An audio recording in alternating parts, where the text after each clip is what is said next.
इरसा act चऊं पिया समूरी सिंध हिन वक़्तु मज़ामत करे पई ऐं काफ़ी तंज़ तनक़ीद पीपल्स पार्टी ते थिए पियो। तव्हां सम्झो पिया त जिन ते कंहिं ते हिन वक़्तु प्रेशर वधीक आहे इन मामले खे हल करण जे लाइ? ज़ाहिर सिंध हुकूमत ई आहे, पर तव्हांखे कहिड़ी रीत हू कमु कंदे इन हवाले सां नज़र अचनि पिया? ॾिसो, ॿ पीपल्स पार्टी जेका ॿिनि फॉर्मनि ते हिन वक़्तु हिकिड़ी आहे हुकूमत पीपल्स पार्टी सिंध में, हिकिड़ी आहे मर्कज़ में पीपल्स पार्टी अपोजिशन, चाहे सदर ज़रदारी साहब जो उहिदो हुजे, चाहे सेनेट चेयरमैन जो उहिदो हुजे या डिप्टी स्पीकर जो उहिदो हुजे, इहे पीपल्स पार्टी वटि पोज़ीशन्स आहिनि। हाणे इन्हनि पोज़ीशन्स ते पीपल्स पार्टी ही जेको मामिलो आहे उते पंहिंजी पोज़ीशन पीपल्स पार्टी खे क्लियर करणी पवंदी।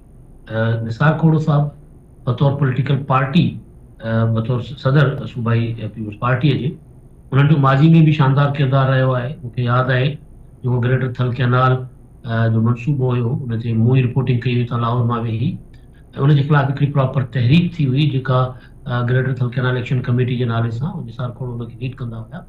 ऐं पोइ उन दौर में मुशर्रफ जे दौर में बि उहे लाहौर आया, हिते अची उन्हनि पंजाब असेंबली जे जेके मेंबर हुया उन्हनि सां उन्हनि मुलाक़ातूं कयूं ऐं हिते उन्हनि प्रॉपर ब्रीफिंग्स ॾिनियूं। बाबा थिए छा पियो, उन में निसार खोड़ो साहब हुया, ससी परिजो साहिबा हुई, पीपल्स पार्टी हुई। हिकिड़ो किरदारु निसार खोड़ो साहब जो पाणीअ जी तहरीक जे हवाले सां जेकॾहिं घटि में घटि मुशर्रफ वारे दौर ताईं वञूं त उनजो वॾो रहियो। पीपल्स पार्टी खे ॾिसूं, उबावड़े कमू शहीद वारो उहो धरणो जेको कालाबाग जे ख़िलाफ़ नवाज शरीफ़ साहब जे दौर में क़ौम परस्तनि जो ऐलान कयो, मोहतरमा बेनज़ीर भुट्टो शहीद न रुॻो उनजी हिमायत कई बल्कि उन धरणे खे ख़िताब कयो। उन स्टेज ते मां पाण बतौर जूनियर रिपोर्टर ते मौजूद बि हुयुसि, उनखे मूं तां वेही रिपोर्ट बि कयो हुयो। सो हिकिड़ो पीपल्स पार्टी जो पाणी वारे मामले ते किरदारु को एॾो मुतनाज़ा न आहे रहियो, बल्कि शानदार किरदारु रहियो आहे। हिन वक़्तु जेको मूंखे लॻे थो पियो पीपल्स पार्टी जेका आहे उहा ॿई गिदिरा मुठ में खणणु चाहे थी।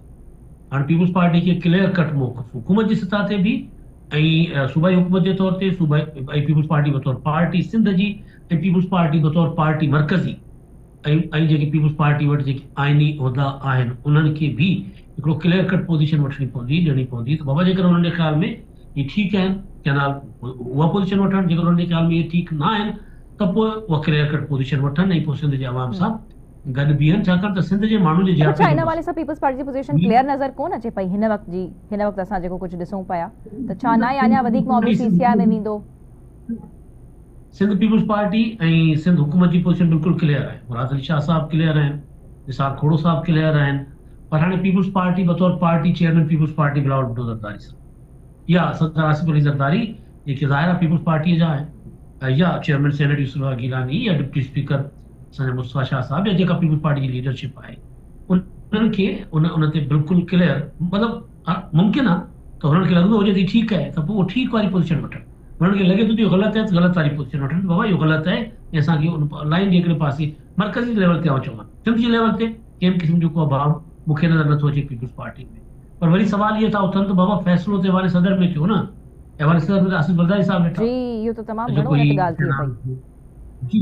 सो उनजे करे इहा पोज़ीशन क्लियर वठणी पवंदी। ॿी ॻाल्हि इहा आहे त जेको हिकिड़ो आहे तकरारी कैनाल, हिकिड़ो जेको इंटरनेशनल रूल्स आहिनि, कानून आहिनि, दुनिया जहान में जेके पाणीअ ते झेड़ा झटा थी जेका हिकिड़ी शइ तइ थी चुकी, उहा इहा आहे त बाबा लोअर राइपेरियन जो राइट जेको आहे उहो रिज़र्व उनजो हिफ़ाज़त प्रोटेक्ट करण खां सवाइ अपर राइपेरियन को मनसूबो नथो ठाहे सघे।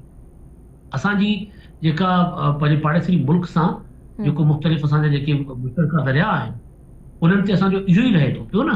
बाबा तव्हां असांखां असांजी मर्ज़ी ऐं असांजो हक़ जेको आहे उहो महफ़ूज़ करण खां सवाइ उनखे प्रोटेक्ट करण खां सवाइ तव्हां कीअं था मनसूबा ठाहे सघो? बिल्कुलु ईअं जेकर रोड़ी कैनाल ते पाण चऊं था त रोड़ी कैनाल ते जेकॾहिं मुंड में का शाख कढबी, को वाह कढबो